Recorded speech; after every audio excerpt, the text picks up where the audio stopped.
সিরিয়ায় সন্ত্রাসী আর বিদ্রোহীদের তালিকা তৈরির আহ্বান মস্কোর।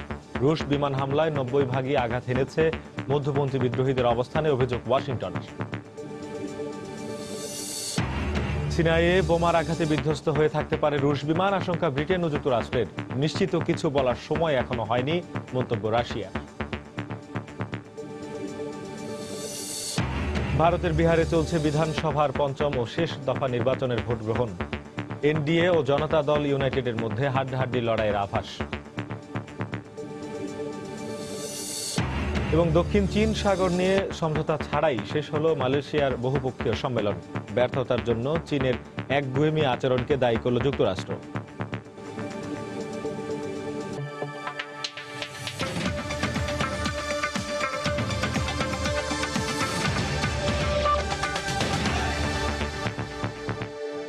আন্তর্জাতিক সময়ের সঙ্গে আছি আমি শেখ জায়েদ।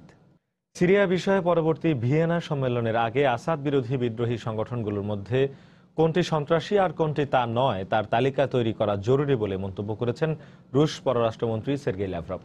মস্কো জাতিসংঘের বিশেষ দূত স্টেফান দে মিস্তুরার সঙ্গে বৈঠকে তিনি সিরিয়ার সংকট সমাধানে জাতিসংঘের উদ্যোগকে সহযোগিতা করে যাওয়ার আহ্বান জানান। এদিকে সিরিয়ায় এ পর্যন্ত রুশ বিমান হামলায় ৮৫ থেকে ৯০ ভাগই মধ্যপন্থী বিদ্রোহীদের অবস্থানে আঘাত হেনেছে বলে দাবি করেছে যুক্তরাষ্ট্র। এর মধ্যেই সিরিয়ার ক্ষেপণাস্ত্র প্রতিরক্ষা ব্যবস্থা গড়ে তোলার কথা জানিয়েছেন রুশ সামরিক বাহিনী।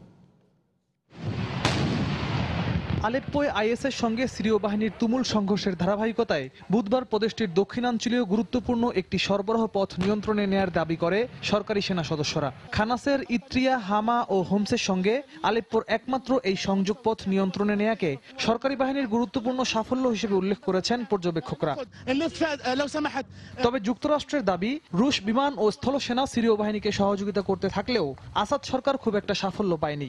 সিরিয়ায় মোতায়েন রুশ সেনার সংখ্যা বাড়িয়ে ৪,০০০ করা হয়েছে বলে এক মার্কিন নিরাপত্তা কর্মকর্তার বরাত দিয়ে জানায় রয়টার্স। একই দিন মার্কিন কংগ্রেসের মধ্যপ্রাচ্য বিষয়ক কমিটির এক শুনানিতে বলা হয়, সিরিয়ায় রুশ অভিযান শুরুর পর এ পর্যন্ত ১,২০,০০০ মানুষ ঘরবাড়ি হারিয়ে পথে নেমেছে। সিরিয়ার মধ্যপন্থী বিদ্রোহীদের বিরুদ্ধে লড়াইয়ের জন্য রাশিয়া সরকারি বাহিনীকে বাড়তি সামরিক সহযোগিতা দিচ্ছে বলেও অভিযোগ করেন মার্কিন কর্মকর্তারা। রাশিয়া মুখে আইএসের বিরুদ্ধে অভিযানের কথা বললেও তারা মধ্যপন্থী বিদ্রোহীদের অবস্থানে হামলা চালিয়ে বেসামরিক লোকদের হত্যা করছে। তাদের কর্মকাণ্ডই প্রমাণ করে আসাদ সরকারকে বাঁচানোই রাশিয়ার মূল উদ্দেশ্য। আমাদের কাছে তথ্য আছে, রাশিয়া সিরিয়ার হামা ও হোমসে অস্ত্রশস্ত্র ও তাদের সেনা সমাবেশ বাড়াচ্ছে। এই অবস্থায় সিরিয়ায় মার্কিন অভিযান আরো জোরদারের কথা বিবেচনা করেছেন প্রেসিডেন্ট ওবামা। এর মধ্যেই সিরিয়ায় নিজেদের সামরিক বাহিনী ও সরঞ্জামের নিরাপত্তায় দেশটিতে ক্ষেপণাস্ত্র প্রতিরক্ষা ব্যবস্থা গড়ে তোলার কথা জানিয়েছে রুশ বিমান বাহিনী। যে কোনো ধরনের সম্ভাব্য হুমকি মোকাবেলায় রাশিয়া প্রস্তুত বলেও জানান বাহিনীর প্রধান কর্নেল ভিক্তর বোন্দারেভ। এদিকে সিরিয়া সংকট নিয়ে পরবর্তী ভিয়েনা সম্মেলনের আগে বুধবার মস্কো সফরে গিয়ে রুশ পররাষ্ট্রমন্ত্রীর সঙ্গে বৈঠকে মিলিত হন জাতিসংঘের বিশেষ দূত স্টেফান দে মিস্তুরা। সিরিয়া বিষয়ে নতুন আলোচনা শুরুর আগে কে সন্ত্রাসী আর কে সন্ত্রাসী নয় তা নিরূপণ করা প্রয়োজন বলে তাকে জানান ল্যাভরভ। জাতিসংঘের মধ্যস্থতায় সিরিয়া আলোচনা শুরুর আগে দুটি তালিকা তৈরি করতে হবে। একটি সন্ত্রাসী সংগঠনের তালিকা, যারা যুদ্ধবিরতির আওতায় পড়বে না, আর অন্যটি হবে বৈধ বিরোধী সংগঠনের তালিকা, যারা সরকারের সঙ্গে আলোচনায় অংশ নেবে। সিরিয়া বিষয়ে আন্তর্জাতিক সম্প্রদায়ের কূটনৈতিক উদ্যোগে আশায় বুক বেঁধেছেন দেশটির বেসামরিক লোকজন। নতুন নির্বাচন আয়োজনকেই সংকট সমাধানের একমাত্র পথ হিসেবে দেখছেন সিরীয়রা। রিয়াদুল ইসলাম, সময় সংবাদ। ইয়েমেনের তাইজ শহরে হাউথি বিদ্রোহীদের ছোড়া ক্ষেপণাস্ত্রের আঘাতে অন্তত ১১ জন নিহত ও ২১ জন আহত হয়েছে। স্থানীয় চিকিৎসকদের বরাত দিয়ে রয়টার্স জানায়, প্রেসিডেন্ট হাদি সমর্থিত বাহিনী ও বিদ্রোহীদের মধ্যে তুমুল সংঘর্ষ চলাকালে বুধবার শহরের আবাসিক ভবনে কয়েক দফা রকেট হামলার ঘটনা ঘটে। এই হামলার ঘটনায় বেশ কিছু ভবনও ক্ষতিগ্রস্ত হয়। এই হামলার বিষয়ে হাউথিদের পক্ষ থেকে কিছু বলা হয়নি। গত কয়েক মাস ধরে তাইজ শহরের নিয়ন্ত্রণ নিয়ে সরকারি বাহিনী ও হাউথিদের মধ্যে লড়াই চলছে। এই সংঘাতের ধারাবাহিকতায় শহরটিতে তীব্র খাদ্য সংকট দেখা দেওয়ার কথা উল্লেখ করে সেখানে দ্রুত ত্রাণ সহায়তা পাঠানো দরকার বলে জানিয়েছে বিশ্ব খাদ্য সংস্থা। তালেবানের সর্বোচ্চ নেতা মোল্লা ওমরের মৃত্যুর পর মোল্লা মোহাম্মদ রাসুলকে নতুন নেতা হিসেবে নিয়োগ দেওয়া হয়েছে।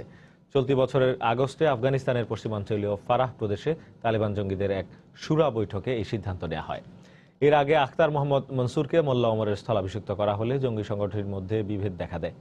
ক্ষমতার লোভ থেকে মনসুর তালেবানের আন্দোলনকে ছিনতাই করার অপচেষ্টা করছে বলে অভিযোগ ওঠে। তবে মনসুর এখনও ক্ষমতা থেকে সরে না দাঁড়ানোয় তালেবান নেতৃত্ব নিয়ে সংকট ঘনীভূত হয়েছে।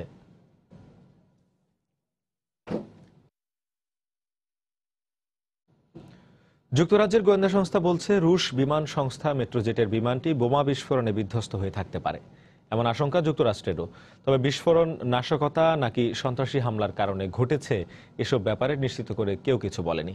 তবে রাশিয়া বলছে বিমানটির বিধ্বস্ত হওয়ার কারণ সম্পর্কে নিশ্চিত ধারণা করার সময় এখনো হয়নি। এদিকে বিধ্বস্ত বিমানের আরোহীদের 196 জনের মৃতদেহ ফেরত আনা হয়েছে সেন্ট পিটার্সবার্গে। বাকি 28টি লাশ ডিএনএ টেস্টের পরই ফেরত দেবে মিশর। বিধ্বস্ত রুশ বিমানের যাত্রী ও ক্রু মিলিয়ে 196 আরোহীর মৃতদেহ আগে ফেরত এসেছে সেন্ট পিটার্সবার্গে। ডিএনএ টেস্ট সহ আনুষঙ্গিক কাজের জন্য দেরি হলেও শিগগিরই আনা হবে অবশিষ্ট 28টি লাশও। প্রিয়জন হারানোর এই শোকের প্রভাব পড়েছে রাশিয়ার জাতীয় দিবসের কর্মসূচিতেও। বুধবার সেন্ট পিটার্সবার্গে ন্যাশনাল ইউনিটি ডের সমাবেশ বাতিল করে নিহতদের জন্য প্রার্থনা করেন দেশটির জাতীয়তাবাদী সুশীল সমাজের সংগঠন প্যাট্রিয়টিক ফোর্স।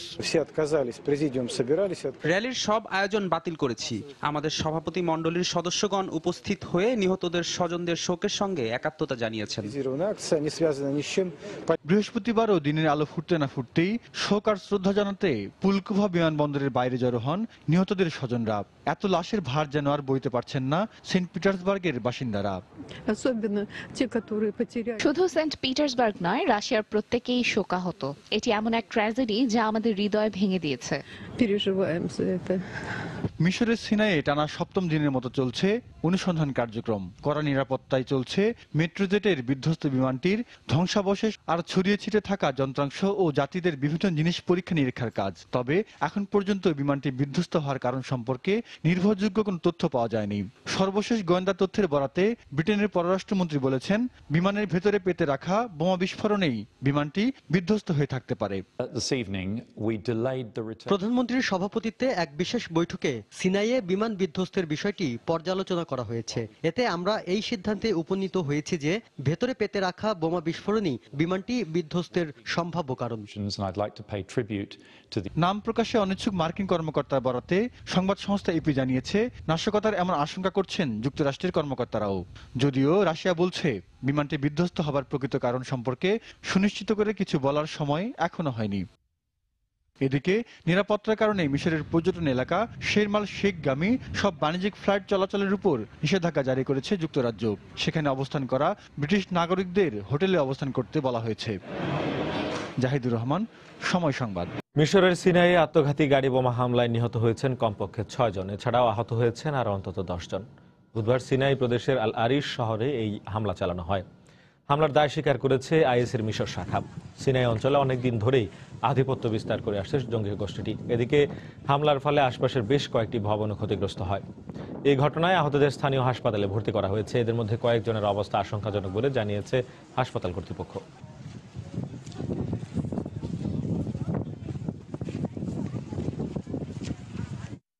আন্তর্জাতিক সময় আরো দেখবেন।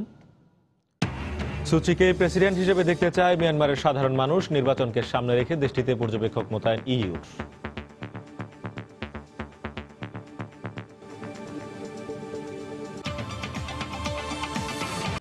কঠোর নিরাপত্তার মধ্য দিয়ে ভারতের বিহারে 9টি জেলার 57টি আসনে ভোট গ্রহণ চলছে। এর মধ্য দিয়ে আজই শেষ হচ্ছে বিধানসভার 5 দফা নির্বাচনের ভোট। এই নির্বাচনে বেশ কয়েকটি স্থানীয় দল অংশ নিলেও বিজেপি নেতৃত্বাধীন এনডিএ জোট, জনতা দল ইউনাইটেড ও কংগ্রেসের মধ্যে হাড্ডাহাড্ডি লড়াইয়ের আভাস পাওয়া যাচ্ছে। এছাড়া লালু প্রসাদ যাদবের রাষ্ট্রীয় জনতা দল ও নীতিশ কুমারের জনতা দল ইউনাইটেডের মধ্যে কঠিন পরীক্ষা হিসেবেও দেখা হচ্ছে এবারের বিধানসভা নির্বাচনকে। আজ বিকেল 5টা পর্যন্ত চলবে এই ভোট গ্রহণ। বিহারের বিধানসভার শেষ দফা নির্বাচন নিয়ে আগে থেকেই প্রস্তুত ছিল রাজ্য সরকার। বহুল আলোচিত এই ভোটে যে কোনো সময় উত্তেজনা ছড়িয়ে পড়তে পারে এমন আশঙ্কা থেকেই বৃহস্পতিবার বিহারের প্রতিটি ভোট কেন্দ্রে কড়া নিরাপত্তা ব্যবস্থা করা হয়। 827 জন প্রার্থীর ভাগ্য নির্ধারণ করতে মোট 14,709টি কেন্দ্রে নিজেদের মত দিতে এসেছেন ভোটাররা। তারা জানালেন, নিরাপত্তার কথা মাথায় থাকলেও নির্ধারিত সময়ের আগেই ভোট কেন্দ্রে এসে উপস্থিত অনেকেই। ভোট দিতে এসে খুব ভালো লাগছে। যেই ক্ষমতায় আসুক না কেন, বিহারের উন্নয়নের দিকে নজর দিলেই আমরা খুশি। पढ़ाई की व्यवस्था ठीक नहीं है। আমাদের এখানে শিক্ষার তেমন কোনো ভালো সুযোগ সুবিধা নেই, তাই দেখা যায় যে কর্মক্ষেত্রেও তেমন উন্নতি এখানে হচ্ছে না। नौकरी इंडस्ट्रीज नहीं है। এই কথা পরিষ্কার ভোটারদের কাছে বিহারের বিধানসভার এই নির্বাচন যতটা না গুরুত্বপূর্ণ, প্রার্থীদের কাছে তার চাইতে কয়েক গুণ। আনন্দবাজার জানিয়েছে, বিহারের বিধানসভা আয়ত্তে আনতে মরিয়া নরেন্দ্র মোদী এবং লালু প্রসাদ যাদব দুজনই। মোদী চাচ্ছেন এর মধ্য দিয়ে তাদের রাজ্য সরকারের সংখ্যাগরিষ্ঠতার অভাব কাটাতে। অন্যদিকে জেডিইউ, আরজেডি এবং কংগ্রেস অর্থাৎ লালু প্রসাদ যাদব এবং নীতিশ কুমারের চোখ বিহারের দিকে, কারণ এই নির্বাচনের ফল অন্যান্য প্রদেশের পরবর্তী নির্বাচনের ওপর প্রভাব তো ফেলবেই, তার উপর এর গুরুত্ব রয়েছে জাতীয় রাজনীতিতেও। তাই মোদীকে কোণঠাসা করতে এটি তাদের মোক্ষম সুযোগ, বক্তব্য ভারতের রাজনীতি বিশ্লেষকদের। এখন অপেক্ষা রোববারের ফলাফল প্রকাশ হলেই দেখা যাবে কতটা লাভবান হচ্ছেন কে। তানজিম মুনিয়াত, সময় সংবাদ। নেপালের সংবিধান বিরোধী আন্দোলনে নিহত ভারতীয় নাগরিক আশিস কুমার রামের পরিবারের সদস্যদের সাথে দেখা করেছে নেপালের মানবাধিকার সংগঠন ন্যাশনাল হিউম্যান রাইটস কমিশন NHRCর একটি দল। সোমবার নেপাল ভারত সীমান্তে নেপালের সংবিধান বিরোধী আন্দোলনকারী ও পুলিশের মধ্যে সংঘর্ষ চলাকালে নেপালের পুলিশের গুলিতে নিহত হয় ওই ভারতীয় নাগরিক। এই আন্দোলনের ফলে গত 1 মাসেরও বেশি সময় ধরে নেপালে তীব্র জ্বালানি সংকট দেখা দিয়েছে। তবে নেপালের অনেক নাগরিক মনে করেন এই আন্দোলনের পেছনে ভারতীয়দের উস্কানি রয়েছে। মিয়ানমারের আসন্ন নির্বাচনকে সামনে রেখে জোরে সোরে চলছে প্রচারণা। এরই মধ্যে সেনা সমর্থিত ক্ষমতাসীন দল থেকে উৎখাত হওয়া নেতা থুরা শিমান আসন্ন নির্বাচনে সুচির দল থেকে NLD যোগ দেওয়ার ঘোষণা দিয়েছেন। বার্তা সংস্থা রয়টার্সের খবর অনুযায়ী সাংবিধানিক বিধিনিষেধ সত্ত্বেও সুচিকে প্রেসিডেন্ট হিসেবে দেখতে চান মিয়ানমারের জনগণ। মিয়ানমারে দীর্ঘ 25 বছরের সেনা শাসনের পর প্রথমবারের মতো প্রতিদ্বন্দ্বিতাপূর্ণ সাধারণ নির্বাচন অনুষ্ঠিত হতে যাচ্ছে আগামী 8 নভেম্বর। জোরে সোরেই চলছে তার প্রস্তুতি ও প্রচারণা, ব্যাপক উত্তেজনা ভোটারদের মনেও। খুব আনন্দ হচ্ছে ভেবে যে এত বছর পর আবার ভোট দিতে পারবো। ভোটারদের হাতে হাতে পৌঁছে দেওয়া হচ্ছে ভোটার কার্ড। নির্বাচন কমিশনের পক্ষ থেকেও বলা হয়েছে নির্বাচনের জন্য তৈরি তারা। আমরা তৈরি। এখন পর্যন্ত পুরো প্রক্রিয়ায় কোনো সমস্যা দেখা দেয়নি। আশা করি দেশে একটি যোগ্য নেতৃত্বের ক্ষমতায় আসার পথ তৈরি হতে যাচ্ছে। এবারের নির্বাচনে পার্লামেন্টের 664টি আসনের জন্য প্রতিদ্বন্দ্বিতা করছেন প্রায় 6000 প্রার্থী। তবে নেতৃত্ব নিয়ে কোনো দ্বিধাদ্বন্দ্ব নেই সাধারণ ভোটারদের মনে। আসন্ন নির্বাচনে নোবেলজয়ী নেতা অং সান সুচিকেই এগিয়ে রাখতে চান তারা। সুচি আমাদের মায়ের মতো। তিনি এই দেশের জন্য সুন্দর ভবিষ্যৎ নিশ্চিত করতে পারবেন বলেই আমাদের বিশ্বাস। সুচি পারবেন আমাদের এখানে গণতন্ত্র প্রতিষ্ঠা করতে। প্রাথমিকভাবে ধারণা করা হচ্ছে সুচির দল ব্যাপক সংখ্যাগরিষ্ঠতা নিয়ে বিজয়ী হবে। তবে মিয়ানমারের সংবিধানে প্রার্থীদের কারো স্বামী বা সন্তান বিদেশি নাগরিকত্বের অধিকারী হলে রাষ্ট্রপ্রধানের পদ গ্রহণের অযোগ্য বিবেচিত হবার বিধান থাকায় প্রেসিডেন্ট হতে পারবেন না সুচি। সুচির দল ন্যাশনাল লিগ ফর ডেমোক্রেসি NLDর প্রতি আস্থা প্রকাশ করেছেন রাজনৈতিক নেতারাও। সেনাবাহিনীর সমর্থন পুষ্ট ক্ষমতাসীন union solidarity and development party নেতা শিমান ঘোষণা দিয়েছেন এবারের নির্বাচনে NLDর পতাকা তলেই প্রতিদ্বন্দ্বিতা করবেন তিনি। গত আগস্টে নিজের দল থেকে বহিষ্কৃত হন তিনি। সুচির দল বর্তমানে একটি শক্তিশালী রাজনৈতিক দল হিসেবে স্বীকৃত। আমরা এখন একসঙ্গে কাজ করার বিষয়ে একমত হয়েছি। এদিকে নির্বাচনী প্রচারণার সময় উগ্রবাদীদের হামলার শিকার হওয়া NLD নেতা নেইং নগান সুস্থ হয়ে আবার প্রচারণায় ফিরেছেন। গণমাধ্যমকে তিনি জানান এসব হামলা যারা ঘটাচ্ছে তারা গণতন্ত্র বিরোধী। সঞ্জিদা ইসলাম, সময় সংবাদ। এদিকে মিয়ানমারের নির্বাচন পর্যবেক্ষণ করতে পর্যবেক্ষক দল পাঠালো ইউরোপীয় ইউনিয়ন। বুধবার ইউরোপীয় ইউনিয়নের পক্ষ থেকে বলা হয় নির্বাচন পর্যবেক্ষণের জন্য 30 জন দীর্ঘমেয়াদী পর্যবেক্ষক সহ একটি বড় দল নিয়োগ দিয়েছে তারা। দীর্ঘমেয়াদী পর্যবেক্ষকরা সেপ্টেম্বরের শুরু থেকে মিয়ানমারে অবস্থান করছেন বলেও জানান তারা। পর্যবেক্ষকদের প্রত্যাশা নির্বাচনে কোনো বড় ধরনের সহিংসতা বা ভোট কারচুপির কোনো ঘটনা ঘটবে না। কিছু বিচ্ছিন্ন ঘটনা ছাড়া এখন পর্যন্ত সকল কার্যক্রম সুষ্ঠুভাবে চলছে বলেও জানিয়েছেন তারা। খুব শিগগিরই তুরস্কে বর্তমান president Recep Tayyip Erdogan president শাসিত রাষ্ট্র ব্যবস্থা চালু করতে জোরালো পদক্ষেপ নিতে যাচ্ছেন বলে সংবাদ মাধ্যম আল জাজিরাকে জানিয়েছেন তার একজন মুখপাত্র। ইব্রাহিম কেলিন নামের ওই মুখপাত্র সংবাদ মাধ্যমটিতে দেয়া এক সাক্ষাৎকারে বলেন, বর্তমান সংবিধান মৌলিক চেতনা হারিয়ে আইন কানুন সর্বস্ব হয়ে গেছে। তাই প্রেসিডেন্ট একটি নতুন সংবিধান চান। ইব্রাহিম আরও জানান, সব রাজনৈতিক দলের মত নিয়ে সংবিধান পরিবর্তনে একটি গণভোটের আয়োজন করা হবে। গেল রোববার এরদোয়ানের জাস্টিস অ্যান্ড ডেভেলপমেন্ট পার্টি একে পার্টি 49% ভোট পেয়ে বড় ধরনের জয় পায়, তবে সংবিধান পরিবর্তন করার মতো নিরঙ্কুশ সংখ্যাগরিষ্ঠতা অর্জন করতে পারেনি।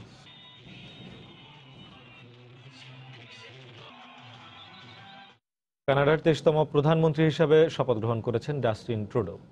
রাজধানী অটোয়ার পার্লামেন্টে রিডো হলে বুধবার তিনি তার মন্ত্রিসভার সদস্যরা শপথ নেন। এর আগে কনজারভেটিভ পার্টির বিদায়ী প্রধানমন্ত্রী স্টিফেন হার্পার আনুষ্ঠানিকভাবে গভর্নর জেনারেলের দপ্তরে তার পদত্যাগপত্র জমা দেন। 31 সদস্যের মন্ত্রিসভার প্রথমবারের মতো নারী ও পুরুষের সমতা রাখার কারণে আলোচনায় আসেন ট্রুডো। অভিজ্ঞ নেতাদের পাশাপাশি নতুন রাজনীতিকদেরও তিনি বিভিন্ন গুরুত্বপূর্ণ পদে জায়গা করে দিয়েছেন। এবার অর্থমন্ত্রীর দায়িত্ব নিয়েছেন বিল মর্নেও। পররাষ্ট্রমন্ত্রী হয়েছেন সাবেক লিবারেল নেতা স্টিফান ডিউন। অভিবাসন মন্ত্রী হয়েছেন ক্যারোলিন বেনেট। ডিসেম্বরের শুরুর দিকে নতুন সরকারের প্রথম পার্লামেন্ট অধিবেশন অনুষ্ঠিত হওয়ার কথা রয়েছে।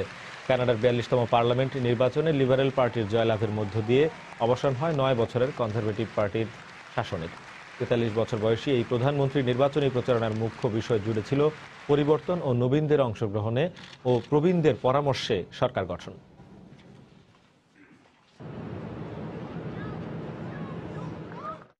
দক্ষিণ চীন সাগরের বিতর্কিত দ্বীপপুঞ্জগুলোর মালিকানা নিয়ে মতবিরোধের কোনো সমাধান ছাড়াই শেষ হয়েছে আসিয়ান ও যুক্তরাষ্ট্র, জাপান, ভারত, চীন সহ বেশ কয়েকটি দেশের প্রতিরক্ষা মন্ত্রীদের সম্মেলন। চীনের একগুঁয়েমির কারণেই এই সম্মেলনে কোনো যৌথ বিবৃতি ছাড়া শেষ হয়েছে বলে মন্তব্য করেছেন মার্কিন প্রতিরক্ষা মন্ত্রী অ্যাস্টন কার্টার। আর চীনের সার্বভৌমত্বের প্রতি সম্মান প্রদর্শন করতে যুক্তরাষ্ট্রের প্রতি আহ্বান জানিয়েছেন চীনা কেন্দ্রীয় সামরিক কমিশনের ভাইস চেয়ারম্যান ফ্যান চ্যাংলং। বুধবার মালয়েশিয়ার রাজধানী কুয়ালালামপুরে অনুষ্ঠিত দক্ষিণ পূর্ব এশিয়ার দেশগুলোর সংস্থা আসিয়ান ও যুক্তরাষ্ট্র সহ বেশ কয়েকটি দেশের প্রতিরক্ষা মন্ত্রীদের সম্মেলন কোনো যৌথ ঘোষণা ছাড়াই শেষ হয়। এই সম্মেলন ব্যর্থ হওয়ার পর যুক্তরাষ্ট্র ও চীন পাল্টাপাল্টি বক্তব্যে একে অন্যকে দোষারোপ করেছে। সম্মেলনে আসিয়ানের 10টি দেশ ছাড়াও অস্ট্রেলিয়া, চীন, ভারত, জাপান ও যুক্তরাষ্ট্রের প্রতিরক্ষা মন্ত্রীরা অংশ নেন। চলতি মাসে একই বিষয়ে দেশগুলোর পররাষ্ট্রমন্ত্রীদের সম্মেলন অনুষ্ঠিত হওয়ার কথা রয়েছে। সম্মেলন শেষে মালয়েশিয়ার প্রতিরক্ষা মন্ত্রী হিশামুদ্দিন হুসেইন বলেছেন, আসিয়ান দেশগুলো দক্ষিণ চীন সাগরের দ্বীপাঞ্চলগুলোর মালিকানা নিয়ে চলমান বিরোধের একটি শান্তিপূর্ণ সমাধান খুঁজছে। ঐকমত্যে পৌঁছানো সম্ভব না হওয়ায় আসিয়ান কোনো যৌথ বিবৃতিতে সই না করার সিদ্ধান্ত নিয়েছে। তবে খুব শিগগিরই পররাষ্ট্রমন্ত্রী পর্যায়ে একটি বৈঠকে মিলিত হব আমরা। সেই বৈঠক থেকে সকলের কাছে গ্রহণযোগ্য একটি সমাধান আসতে পারে বলে আমরা আশাবাদী। মার্কিন প্রতিরক্ষা মন্ত্রী অ্যাস্টন কার্টার বলেছেন, চীনা সামরিক বাহিনীর উদ্বেগজনক গতিবিধির কারণেই আসিয়ান বৈঠকে প্রতিরক্ষা মন্ত্রীরা একমত হতে পারেননি। দক্ষিণ চীন সাগরে যুক্তরাষ্ট্রের নৌবাহিনীর জাহাজ চলাচল নতুন নয়। গত কয়েক দশক ধরেই এমনটি চলে আসছে। তবে সেখানে দ্বীপ তৈরি করা, সেখানে সমরাস্ত্র মজুত করা এবং নিজেদের নয় এমন অঞ্চলের মালিকানা দাবি করার মতো ঘটনা আগে কখনো ঘটেনি। এসবের জন্য চীন দায়ী। তবে চীনা সামরিক কমিশনের ভাইস চেয়ারম্যান অভিযোগ করেছেন, দক্ষিণ চীন সাগরে মার্কিন যুদ্ধ জাহাজের উপস্থিতি চীনের সার্বভৌমত্ব ও আঞ্চলিক নিরাপত্তাকে হুমকির মুখে ফেলেছে। চীনা সামরিক বাহিনী তার দেশের নিরাপত্তা নিশ্চিত করতে সর্বাত্মক চেষ্টা করবে। আপনাদের বলছি, যুদ্ধংদেহী আচরণ বন্ধ করে দুদেশের সম্পর্ক স্বাভাবিক করুন। আমরা শান্তিপূর্ণ সহাবস্থানে বিশ্বাস করি। গেল সপ্তাহে দক্ষিণ চীন সাগরে চীনের তৈরি কৃত্রিম দ্বীপের 12 নটিক্যাল মাইলের মধ্যে টহল দেয় যুক্তরাষ্ট্রের ক্ষেপণাস্ত্রবাহী একটি যুদ্ধ জাহাজ। মার্কিন সরকারের পক্ষ থেকে বলা হয়, তারা স্বাধীন নৌ চলাচলের অংশ হিসেবে দক্ষিণ চীন সাগরে জাহাজ পাঠিয়েছে। কিছুদিনের মধ্যে সেখানে আরো জাহাজ পাঠানো হবে বলেও ঘোষণা দেয় যুক্তরাষ্ট্র। কিন্তু চীন সরকারের অভিযোগ, স্বাধীন নৌ চলাচলের নামে যুক্তরাষ্ট্র ওই অঞ্চলে উত্তেজনা বৃদ্ধি করছে। রঞ্জন শুভ্র, সময় সংবাদ। তেহরানের সাবেক যুক্তরাষ্ট্র দূতাবাসের সামনে ওয়াশিংটনের বিরুদ্ধে প্রতিবাদ সমাবেশ করেছে ইরানের হাজার হাজার শিক্ষার্থী। 1979 সালে ইরান থেকে যুক্তরাষ্ট্রের দূতাবাস তুলে নেয়ার বিরুদ্ধে বিক্ষোভ করে তারা। এ সময় ইরানের যুক্তরাষ্ট্র বিরোধী পরিচিতি স্লোগান ডেথ টু আমেরিকা গর্জন তুলে তেহরানের রাজপথ মুখর করে রাখে বিক্ষোভকারীরা। বুধবার এই আন্দোলনের সময় যুক্তরাষ্ট্র, যুক্তরাজ্য, ইসরায়েল ও সৌদি আরবের পতাকা পুড়িয়েও মিছিল করতে থাকে তারা। এর একদিন আগে ইরানের সংসদ সদস্য আহমদ তাভাক্কলি বলেন, ডেথ টু আমেরিকা স্লোগানটি সাধারণ যুক্তরাষ্ট্রের মানুষের জন্য নয়, এমনকি মার্কিন নাগরিকদের হেয় করার জন্য নয়। এই স্লোগান যুক্তরাষ্ট্রের পররাষ্ট্র নীতি ও তাদের দখলদারিত্বের বিরুদ্ধে বলে দাবি করেন এই নেতা।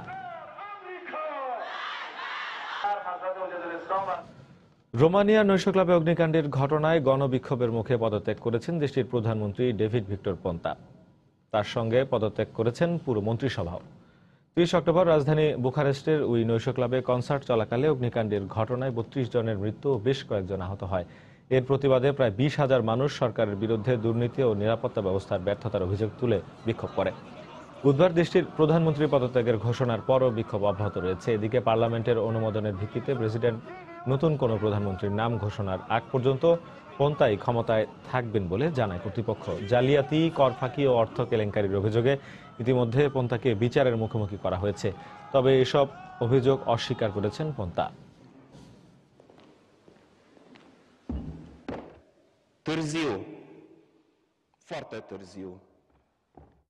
পশ্চিম তীরে আল খলিল অঞ্চলে আবারও এক ফিলিস্তিনি তরুণকে গুলি করে হত্যা করেছে ইসরায়েলি পুলিশ। এবারও তেল আবিবের অভিযোগ, 2 ইসরায়েলি পুলিশের ওপর ছুরি হাতে হামলা চালিয়েছে ওই তরুণ। এতে ওই 2 পুলিশ মারাত্মক জখম হয়েছে বলেও দাবি ইসরায়েলি বাহিনীর।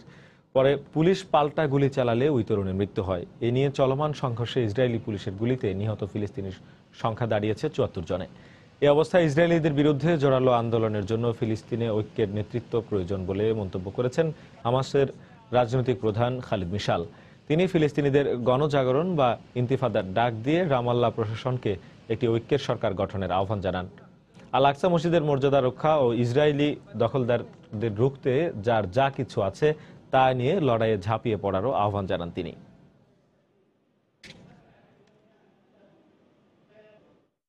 মেক্সিকোর কলিমা আগ্নেয়গিরিতে বুধবার সকালে অগ্নুৎপাতের ঘটনা ঘটেছে। এর আগে মঙ্গলবার আগ্নেয়গিরিটিতে অগ্নুৎপাত হয়।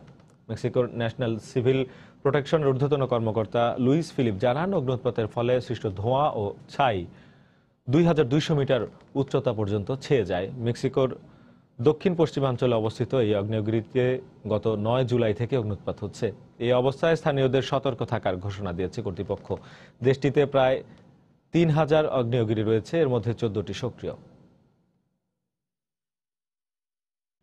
পাকিস্তানের লাহোরের একটি পলিথিন কারখানায় ভবন ধসে নিহত হয়েছেন অন্তত 20 শ্রমিক, আহত হয়েছে 75 জন। এছাড়া ভেতরে কারখানার মালিক সহ অন্তত 150 জন চাপা পড়েছে বলে ধারণা করা হচ্ছে। বুধবার শহরের সুন্দর শিল্প এলাকায় এই দুর্ঘটনা ঘটে। দুর্ঘটনার সময় 3 তলা বিশিষ্ট ভবনটিতে 4র্থ তলার নির্মাণ কাজ চলছিল বলে জানা গেছে। এ সময় আনুমানিক 1.5 শতাধিক শ্রমিক কারখানাটিতে কাজ করছিল বলে জানায় প্রত্যক্ষদর্শীরা। ধ্বংসস্তূপের নিচে এখনও বহু শ্রমিক আটকে থাকায় নিহতের সংখ্যা আরও বাড়তে পারে বলে আশঙ্কা করছে কর্তৃপক্ষ। এদিকে ধ্বংসস্তূপ থেকে এ পর্যন্ত উদ্ধারকৃতদের মধ্যে গুরুতর আহত 70 জনকে স্থানীয় হাসপাতালে ভর্তি করা হয়েছে। ঘটনাস্থলে উদ্ধার কাজ অব্যাহত রয়েছে। ভারতের তেলেঙ্গানা রাজ্যে কংগ্রেসের সাবেক এমপি সিরিসিল্লা রাজাইয়ার বাড়িতে আগুন লেগে তার পুত্রবধূ এবং 3 নাতির মর্মান্তিক মৃত্যু হয়েছে। বুধবার রাজ্যের ওয়ারাঙ্গাল শহরে এই দুর্ঘটনা ঘটে। ভবনের 2য় তলার শোবার ঘরে জীবন্ত দগ্ধ হয়ে মারা যান পুত্রবধূ সারিকা এবং তার 7 বছর বয়সী পুত্র অভিনব ও 3 বছর বয়সী আরও 2 পুত্র অয়ন ও শ্রিয়ান। অগ্নিকাণ্ডের খবর পেয়ে দমকল কর্মীরা প্রায় 1 ঘন্টার চেষ্টার পর আগুন নিয়ন্ত্রণে আনতে সক্ষম হন। প্রাথমিক তদন্তে গ্যাস সিলিন্ডার বিস্ফোরণে আগুনের সূত্রপাত বলে ধারণা করা হলেও এটি কোনো দুর্ঘটনা নাকি নাশকতা সে বিষয়ে খতিয়ে দেখা হচ্ছে বলে জানিয়েছে পুলিশ।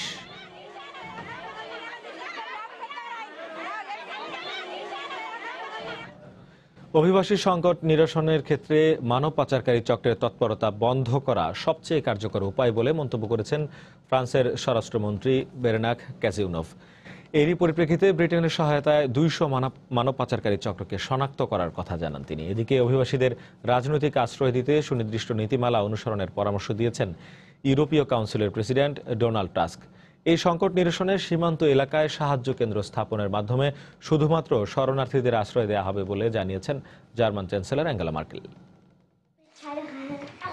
2 সপ্তাহের দুঃসহ যাত্রা শেষে সুইডেনে পৌঁছাতে পারার আনন্দে সিরীয় অভিবাসী জাকি খলিলের চোখে মুখে এখন স্বস্তির ছাপ। নাম নিবন্ধন শেষে নিজের জন্য ভালো চাকরি খোঁজার পাশাপাশি সন্তানদের ভালো স্কুলে ভর্তি করানোই তার লক্ষ্য। সুইডেনে আসার পথে বারবার মনে হয়েছে এই বুঝি কাউকে হারালাম, কিন্তু শেষমেশ পৌঁছতে পারার আনন্দ ভাষায় প্রকাশ করার মতো নয়। এখানকার মানুষ আমাদের নানাভাবে সাহায্য করেছে। তবে আমি চাই সিরিয়ায় শান্তি ফিরে আসুক। আমি দেশে ফিরতে চাই। সিরীয় শরণার্থীদের আশ্রয় দেওয়ার ব্যাপারে সুইডিশ সরকারের নমনীয় আচরণের কারণে সেখানে অভিবাসীর সংখ্যা ধারণ ক্ষমতা ছাড়িয়ে যাওয়ার পথে। এ অবস্থায় প্রধানমন্ত্রী স্টিভেন লফভেন ইউভুক্ত রাষ্ট্রগুলোকে অভিবাসীদের চাপ সমানভাবে ভাগ করে নেওয়ার আহ্বান জানিয়েছেন। তার সঙ্গে একমত পোষণ করে ইউরোপীয় কাউন্সিলের প্রেসিডেন্ট অভিবাসীদের আশ্রয় দেওয়ার ক্ষেত্রে সুনির্দিষ্ট নীতিমালা অনুসরণের পরামর্শ দেন। অভিবাসীদের রাজনৈতিক আশ্রয় পাওয়ার অধিকার আছে, তার মানে এই নয় যে তারা নিজেদের ইচ্ছে মতো যে কোনো দেশে আশ্রয় নেওয়ার অধিকার রাখে। তাদের প্রবেশ নিয়ন্ত্রণ করতে হবে, তাদের ইউরোপের দেশগুলোর মধ্যে আনুপাতিক হারে ভাগ করে দিতে হবে। ইউরোপমুখী অভিবাসীদের ভিড়ে প্রতি 3 জনের মধ্যে একজন শিশু রয়েছে উল্লেখ করে তাদের নিরাপত্তা নিয়ে উদ্বেগ প্রকাশ করেছে জাতিসংঘের শিশু অধিকার বিষয়ক সংস্থা ইউনিসেফ।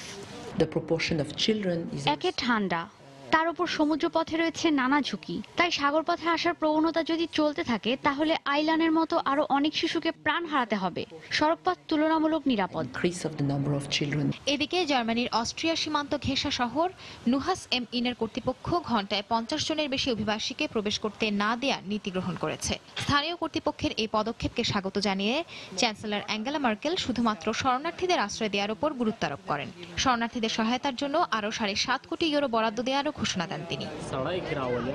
মিশর ও গ্রিসের সংঘবদ্ধ মানব পাচারকারী চক্রের সক্রিয় অবস্থান ও তাদের নিয়ন্ত্রণে দুই দেশের আইনশৃঙ্খলা বাহিনী ব্যর্থ বলে যে অভিযোগ উঠেছে তার পরিপ্রেক্ষিতে ফ্রান্স সরকার অভিবাসী সংকট নিরসনে মানব পাচারকারীদের তৎপরতা বন্ধের দিকে জোর দেন। দেশটির স্বরাষ্ট্রমন্ত্রী বেরনাক কাজিয়নভ জানান, চলতি বছর তারা 200 পাচারকারী চক্রের সঙ্গে সম্পৃক্ততার অভিযোগে 3000 জনকে বিচারের মুখোমুখি করেছে। এর মধ্যে 700 জনই ক্যালে শহরের 30টি চক্রের সঙ্গে জড়িত বলে জানা গেছে। সঞ্জনা চৌধুরী, সময় সংবাদ। যুক্তরাষ্ট্র থেকে বিভিন্ন ধরনের 22টি নৌযান এক শুভেচ্ছা সফরে কিউবার হাভানা উপকূলে এসে পৌঁছেছে। এক আনুষ্ঠানিক প্রতিযোগিতার অংশ হিসেবে নৌযানগুলো কিউবা এসেছে। বেশ কয়েকটি নৌযানের ক্যাপ্টেন জানান, এই সফরে আসতে পেরে তারা ভীষণ আনন্দিত। যুক্তরাষ্ট্রের ফ্লোরিডার পেনসাকোলা উপকূল থেকে 5 দশক পর মার্কিন কিউবা সম্পর্ক নতুন করে পুনঃস্থাপিত হওয়া এই শুভেচ্ছা সফরের আয়োজন করা হয়। সম্প্রতি কিউবা ও যুক্তরাষ্ট্রের সম্পর্ক উন্নতি হওয়ায় পর দুই দেশের নাগরিকদের উপর চলাচলের নিষেধাজ্ঞা তুলে নেওয়া হয়। ভারতের চলচ্চিত্র পাড়ার খ্যাতিমান তারকা শাহরুখ খানকে পাকিস্তানের এজেন্ট বলায় সাধারণ মানুষ ও রাজনীতিবিদদের তোপের মুখে পড়েছেন কট্টর হিন্দুত্ববাদী দল বিশ্ব হিন্দু পরিষদের নেতা সাধ্ভী পার্চি। এ প্রসঙ্গে সাংবাদিকদের প্রশ্নের জবাবে তিনি আরো বলেন, শাহরুখের উচিত পাকিস্তানে চলে যাওয়া। একইভাবে নিজ দল ও বিরোধী দলে কঠোর সমালোচনার মুখে রয়েছেন বিজেপি নেতা যোগী আদিত্যনাথও। তিনি শাহরুখ খানকে মুম্বাই হামলার প্রধান আসামি হাফিজ সাইদের সঙ্গে তুলনা করে বলেন, এরা একই চেতনার লোক। এ প্রসঙ্গে শাহরুখ খানের পক্ষ থেকে কোনো বক্তব্য না এলেও এ ধরনের উস্কানিমূলক বক্তব্যের তীব্র নিন্দা জানিয়েছেন ভারতের অভিনেতা ও রাজনৈতিক নেতারা। স্থানীয় জনতা দল ইউনাইটেড এর মুখপাত্র বলেন, প্রধানমন্ত্রী মোদীর উচিত এই ধরনের বক্তব্য প্রচারের জন্য সাধ্ভী পার্চি ও আদিত্যনাথের শাস্তির ব্যবস্থা করা। কোনো নেতা আদিত্যনাথকে পাগল হিসাবে আখ্যা দিয়েছেন। মুম্বাইয়ের আরেক খ্যাতিমান চরিত্রাভিনেতা রাজা মুরাদ বলেন, ভারতের সংবিধানে মুসলমান নাগরিকদের যে অধিকার সংরক্ষণ করা হয়েছে এই ধরনের বক্তব্য সরাসরি তার অবমাননা করেছে।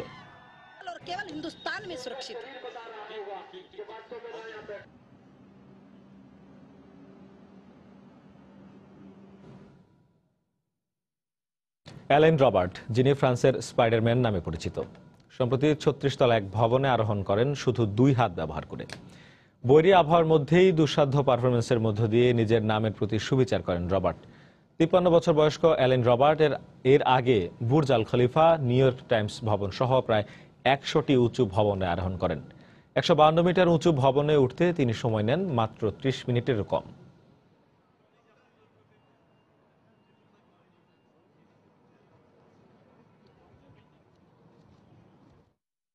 হলিউডের রূপালী পর্দার দর্শকদের জন্য সুখবর, এই মাসেই মুক্তি পেতে যাচ্ছে ব্লকবাস্টার ছবি দ্য হাঙ্গার গেমস সিরিজের চতুর্থ ও শেষ সিকুয়াল মকিংজে পার্ট 2। দম বন্ধ করা এক রিয়েলিটি শো এর কাহিনীর উপর ভিত্তি করে নির্মিত 4 পর্বের দ্য হাঙ্গার গেমস সিরিজের সবশেষ ছবি মকিংজে পার্ট 1 মুক্তি পেয়েছিল গত বছরের 21 নভেম্বর। আর এবারের সিকুয়ালটির মধ্যে শেষ হতে চলেছে সুজান কলিন্সের দ্য হাঙ্গার গেমস উপন্যাস অবলম্বনে নির্মিত জনপ্রিয় এই সিরিজটি। চলুন দেখে আসি কেমন হতে চলেছে এই সিরিজের শেষ ছবি the Hunger Games Mockingjay part 2।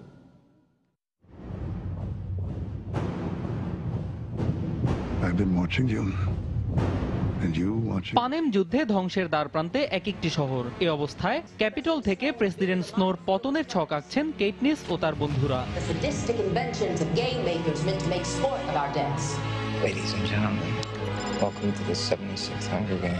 District 9 নামে একটি মিশনে বের হয়ে গুপ্ত হত্যাকারী সেজে স্নোকে হত্যার পরিকল্পনা করেন তারা। এমনই দম বন্ধ করা সব দৃশ্য আর টানটান উত্তেজনার মধ্য দিয়ে এগিয়ে গেছে দ্য হাঙ্গার গেমস সিরিজের শেষ ছবি মকিংজে পার্ট 2 এর কাহিনী।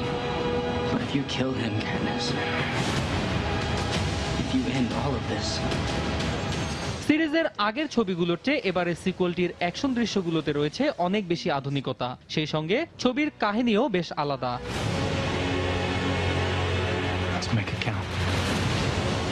সুজান কলিন্সের মকিংজে উপন্যাস অবলম্বনে মকিংজে পার্ট 2 ছবির চিত্রনাট্য যৌথভাবে লিখেছেন পিটার ক্রেগ ও ড্যানি স্ট্রং, আর ছবিটি পরিচালনা করেছেন ফ্রান্সিস লরেন্স।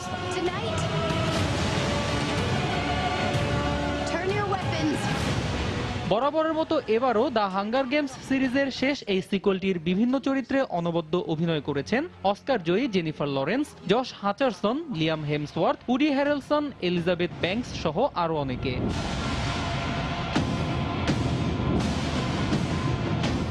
প্রযোজনা প্রতিষ্ঠান কালার ফোর্সের প্রযোজনায় মকিংজে পার্ট 2 ছবিটি নির্মাণে ব্যয় হয়েছে 12 কোটি 50 লাখ মার্কিন ডলার। আর লায়ন্স গেটের পরিবেশনায় বিশ্বব্যাপী দর্শকদের জন্য ছবিটি মুক্তি পাবে আগামী 20 নভেম্বর। অন্যয় কর্মকার, সময় সংবাদ। আন্তর্জাতিক সময়ের শীর্ষ সংবাদগুলো জানিয়ে দিচ্ছে আরেকবার। সিরিয়ায় সন্ত্রাসী আর বিদ্রোহীদের তালিকা তৈরির আহ্বান মস্কোর। রুশ বিমান হামলার 90 ভাগে আঘাত হেনেছে মধ্যপন্থী বিদ্রোহীদের অবস্থানে, অভিযোগ ওয়াশিংটনের। সিনাইয়ে বোমার আঘাতে বিধ্বস্ত হয়ে থাকতে পারে রুশ বিমান, আশঙ্কা ব্রিটেন ও যুক্তরাষ্ট্রের। নিশ্চিত কিছু বলার সময় এখনো হয়নি, মন্তব্য রাশিয়ার। ভারতের বিহারে চলছে বিধানসভার পঞ্চম ও শেষ দফা নির্বাচনের ভোট গ্রহণ। এনডিএ ও জনতা দল ইউনাইটেডের মধ্যে হাড্ডাহাড্ডি লড়াইয়ের আভাস। এবং দক্ষিণ চীন সাগর নিয়ে সমঝোতা ছাড়াই শেষ হলো মালয়েশিয়ার বহুপক্ষীয় সম্মেলন। ব্যর্থতার জন্য চীনের একগুঁয়েমি আচরণকে দায়ী করল যুক্তরাষ্ট্র।